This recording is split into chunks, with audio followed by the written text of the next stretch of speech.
시장이 보는 눈을 키우는 시간입니다. 오늘은 특별히 이분을 모셨습니다. 왜 어렵게 모셨고요. 박재경 하나금융투자 연구위원입니다. 위원님 안녕하세요. 네, 안녕하세요. 안녕하세요. 네, 생애 최초 방송 출연이라고 제가 들었습니다. 네, 맞습니다. 네, 그럼 바로 시작하죠. 세계 최대 제약바이오 행사죠. JP모간의 헬스케어 컨퍼런스가 우리 시각으로 내일 이제 개막됩니다. 가장 눈여겨봐야 될 포인트가 있다면 어떤 게 좀 있을까요? 아시다시피 이제 금번 JP모건 헬스케어 컨퍼런스가 전면 비대면으로 이제 진행이 되도록 결정이 됐습니다. 오미크론 영향 때문에 작년과 마찬가지로 전면 비대면 결정이 됐고요. 그렇다 보니 사실 비즈니스 미팅 부분에서의 기대감은 사실 예전보다 크지 않고요. 발표 내용을 저희는 주목을 해야 된다고 생각을 하고 있습니다. 우선 국내 기업 중에서는 삼성바이오로직스가 미국 동부 시간 기준으로 1월 12일 5시에 이제 발표를 진행을 할 예정입니다. 이번 발표를 통해서 삼성바이오로직스가 어떠한 방향으로 사업을 진행해 나갈지를 이제 확인해 볼 수 있을 기회가 될 걸로 기대가 되고요. 그 외에는 이제 저희가 이머징 트랙에서는 한미약품, LG와 HK이노엔이 이제 발표를 진행할 예정입니다.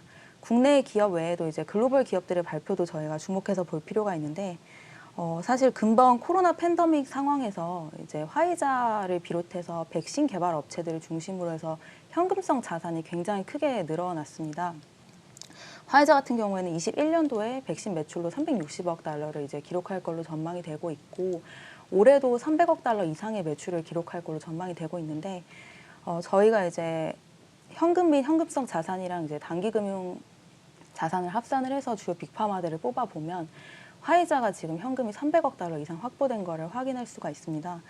또 노바티스 같은 경우에는 저희가 작년 11월에 로슈 지분 33%를 200억 달러 규모의 처분을 했습니다. 그래서 화이자나 노바티스 같은 이제 빅파마들이 현금을 굉장히 크게 확보한 거를 저희가 확인을 할 수가 있고요. 저희가 과거 사례를 보면 이렇게 현금을 확보한 빅파마들은 뭐 라이센스인이나 M&A를 통해서 투자를 해왔습니다. 대표적인 사례가 저희가 길리어드가 될 수 있을 것 같고요.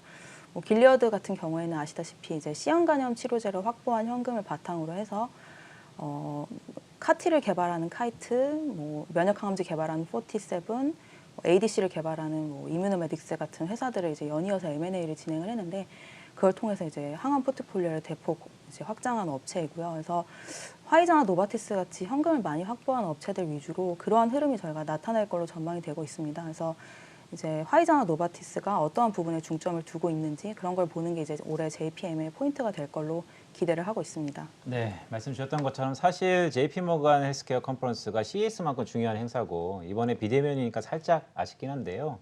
위원님 말씀 주신 거를 좀 정확히 보면 빅파마들이 현금이 참 많군요. 그렇다면 이 M&A 건도 제가 좀 기대해 볼 수 있을 것 같은데, 오늘 가져오신 제약바이오 탑픽은 어떤 종목인가요? 네, 저는 이제 삼성바이오로직스랑 유한양행 이제 가져왔습니다. 그래서 삼성바이오로직스 먼저 말씀을 제가 간단하게 드리겠습니다.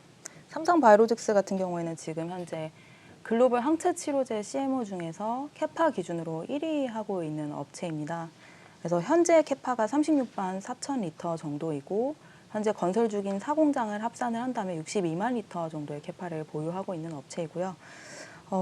최근에 글로벌 의약품 시장에서 바이오 의약품이 차지하는 비중이 계속 올라가고 있습니다. 20년 기준으로 해서 저희가 37% 정도인데 26년에는 그 비율이 44%에 이를 걸로 저희가 전망을 하고 있고요. 거기에다가 이제 펀딩이 저희가 최근에 되게 상황이 우호적이기 때문에 바이오텍들이 자체적으로 연구개발을 굉장히 활발하게 하고 있는데, 그래서 어느 때보다도 지금 바이오의약품에 대한 CDMO에 대한 니즈가 큰 상황입니다. 그런 상황에서 삼성바이오로직스는 이제 막대한 카파를 바탕으로 해서 고정비를 상당히 절감을 했고, 그리고 이제 빠르게 증설을 진행을 함으로써 고객사들의 수요에 대응을 하고 있습니다. 그리고 또 최근에는 이제 CDO 고객사 확보를 위해서 엔드투엔드 서비스로 이제 서비스의 범위를 좀 확장하고 있고, 차세대에 저희가 바이오의약품 플랫폼으로 얘기가 되는 뭐 유전자 치료제나 이제 세포 치료제 쪽으로 CDMO 영역을 확장을 해 나가려고 하고 있어서 성장 동력도 충분한 상황입니다. 그럼 지금 동부 시간으로 1월 12일 몇 시 발표라고 해주셨죠? 오후 5시입니다. 오후 5시요. 지금 근데 주가가 많이 내려와 있거든요. 지금 시점에서 그 발표로 인해서 주가의 동력이 좀 될 수 있을까요? 어떤 내용을 발표를 하냐에 따라서 그 부분은 사실 달라질 수가 있을 것 같고요. 그럼 어떤 내용이 좀 나와야지 주가의 기대감으로 작용할 수 있을까요? 제가 생각했을 때 가장 크게 기대감 반영될 수 네. 있는 부분은 증설에 대한 내용이 될 것 같고요. 네네. 그 내용이 포함될지는 사실 저도 잘 모르겠는데 네네. 그 부분이 나온다면 충분히 좀 반영될 수 있을 걸로 생각이 됩니다. 네, 알겠습니다. 그리고 두 번째 토픽은 유한양행이셨는데요. 블록버스터급 또 신약 개발 소식이 있던데 구체적으로 어떤 내용인가요? 제가 말씀드린 이제 블록버스터 신약은 레이저 티닙이고요. 18년도에 얀센바이오텍의 1.4조 원 규모로 기술 이전된 EGFR 비소세포 폐암 파이프라인이라고 보시면 됩니다.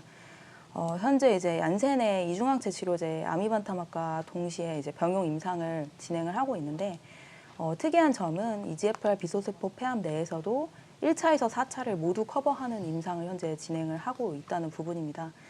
그래서 지금 현재 가장 빠르게 승인 받을 걸로 기대되는 부분은 3차, 4차 치료제 영역이라고 보시면 되고요. 이 3차, 4차 조금 관련해서 조금 설명을 드리면은 현재 EGFR 비소세포 폐암 치료 가이드라인이 1차에 이제 저희가 타그리소나 1, 2세대 EGFR TKI를 사용을 합니다. 그래서 그걸 사용했음에도 불구하고 내성이 생긴 환자들에게는 이제 백궁항암제를 저희가 사용을 하고 거기서도 내성이 발생한 환자들이 저희가 3차에서 4차가 되는 상황인데 그 3차, 4차 이제 환자들에게는 현재 치료제가 마땅히 없는 상황이고요. 그런 상황에서 작년에 이제 유한양행 레이저 티닙 관련해서 에스모에서 결과 발표가 있었는데 3차, 4차 환자들을 대상으로 41%의 반응률을 확인을 했습니다. 41% 반응률이라는 게 이제 의미를 간단히 말씀을 드리면 10명 중에 4명이 암 크기가 줄었다는 의미로 보시면 되고요. 이 정도 결과면 사실 현재 치료제가 없는 영역에서는 좀 승인을 받을 수 있는 가능성이 높은 결과라고 생각이 되고요. 그래서 일반적인 저희가 승인 트랙이 아니라 가속 승인이라고 부르는 한국말로는 조건부 승인이라고 부르는 트랙을 이용을 해서 아마 빠르게 조금 시장에 진입을 할 걸로 보입니다. 그래서 또 매출 관련해서 이제 궁금하실 텐데 경쟁약인 타그리소의 매출액이 이제 21년 기준으로 6조 원을 넘은 걸로 지금 전망이 되고 있고 피크 세일즈는 10조 정도로 9조에서 10조 정도로 지금 전망이 되고 있는 약입니다. 그래서 레이저 티닙이 만약에 이제 EGFR 비소세포 폐암에서 1차 치료제로 진입을 하게 된다면 이 타그리소랑 지금 경쟁을 하는 방향으로 가는 거고요. 이번에 승인받을 3차, 4차 치료제는 이제 이걸로 가기 위한 이제 첫 걸음 정도로 봐주시면 될 것 같습니다. 네, 벌써 시간이 이렇게 됐습니다. 마지막 질문 좀 드려야 될 것 같은데요. 네. 사실 팬데믹으로 임상 실험 자체가 물리적으로 좀 주춤했습니다. 그래서 복귀해 보면 국내 제약바이오 산업들의 R&D 성과가 꽤 있었을 텐데 종합적인 R&D 성과의 썸업 요약과 더불어서 투자 전략은 어떻게 좀 가져가야 될까요? 사실 이제 바닥이냐고 많이 물어보시는데 이제 금리 인상이나 자산 매입 축소를 저희가 앞둔 시점이라서 사실 바닥을 말씀드리기는 조금 조심스러운 부분이 있고요. 다만 이제 바텀업 관점에서는 성과를 내는 기업들은 전 초과 수익이 가능하다고 생각을 하고요. 저희가 제약바이오 섹터에서의 지난번 약세장이 19년도였는데 이제 19년도 같은 경우에도 섹터 전반적으로 좋지 않았지만 유의미 R&D 성과를 낸 업체들, 알테오젠이나 유한양행 같은 경우에는 초과 수익을 달성을 했었습니다. 그래서 그런 관점으로 이제 접근을 해야 된다고 생각을 하고 있고요. 그래서 내년에 저희가 그러니까 올해 좀 있을 만한 R&D 성과들을 이제 조금 말씀을 드려보면 워낙 기업이 많다 보니까 제가 다 말씀은 못 드리고 또 일정이라는 게 워낙 변동이 있을 수가 있기 그렇죠. 때문에 그 점은 조금 감안해 주셨으면 제약바이오는 좋겠고. 워낙 또 많아요.